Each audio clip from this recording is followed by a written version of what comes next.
Halo sobat ternak semua, berjumpa lagi dengan kami di kandang pesisir.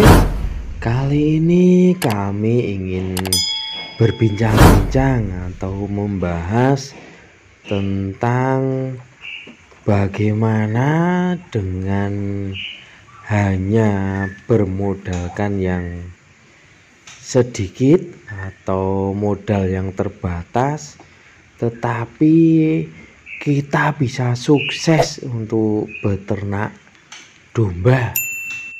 Jadi bagi para peternak pemula yang hanya mempunyai modal mungkin 5 juta lah, kita anggap 5 juta, itu yang sekiranya bisa untuk membeli 2 ekor indukan betina, itu tidak usah berkecil hati, karena semua usaha itu tidak ada yang langsung besar atau wah.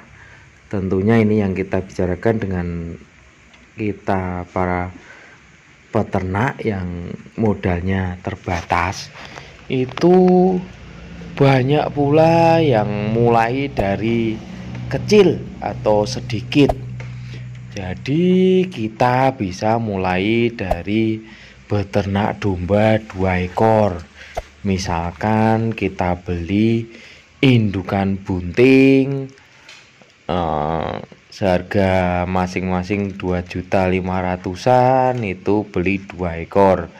Saya sarankan untuk peternak pemula yang modalnya terbatas untuk membeli ya minimal 2 ekor lah indukan, entah itu yang bunting atau yang tidak bunting. Tetapi kalau bisa belinya sudah yang bunting. Bagi yang belum bunting, mungkin untuk awal bisa nitip kawin di tempat tetangga atau tempat kenalan yang punyai pejantan. Karena untuk awal yang kita hanya memiliki 2 ekor indukan, tentunya akan lebih baik jika numpang kawin dulu ke tempat tetangga atau kenalan. Jadi modal yang terbatas itu kita belikan indukan dulu. Pada intinya kunci yang harus benar-benar dipegang jika ingin peternak yang mempunyai modal terbatas itu, yang pertama adalah diprioritaskan membeli indukan betina dulu. Yang kedua adalah mencari kenalan atau tetangga yang memiliki pejantan yang kiranya bisa mintai tolong atau dijadikan tempat nitip kawin dulu.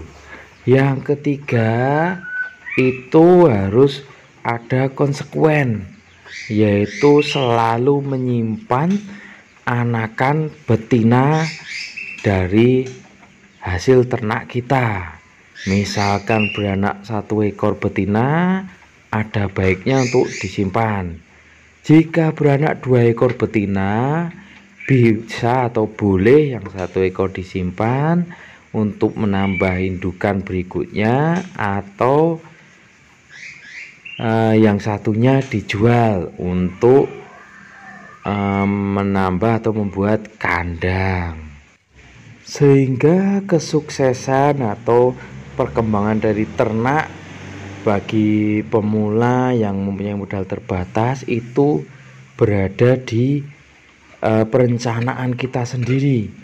Tentunya kita harus mempunyai planning untuk beberapa tahun ini biar semakin besar ternak kita, maka kita harus menyimpan anakan dari hasil ternak kita untuk dikembangkan, sehingga memang benar untuk penghasilan itu akan berkurang, karena penghasilan yang ada itu bukan dalam wujud uang. Tentunya penghasilan yang ada adalah dalam wujud ternak kita yang akan semakin banyak. Kita harus mempunyai target untuk beberapa tahun. Kita pengen, misalkan dalam 1 tahun kita pengen ternak kita menjadi 5 ekor. Nah, kita harus menyimpan dalam tahun itu 5 ekor. Untuk sisanya bisa untuk dijual. Tahun berikutnya kita harus mempunyai target berikutnya dan selanjutnya.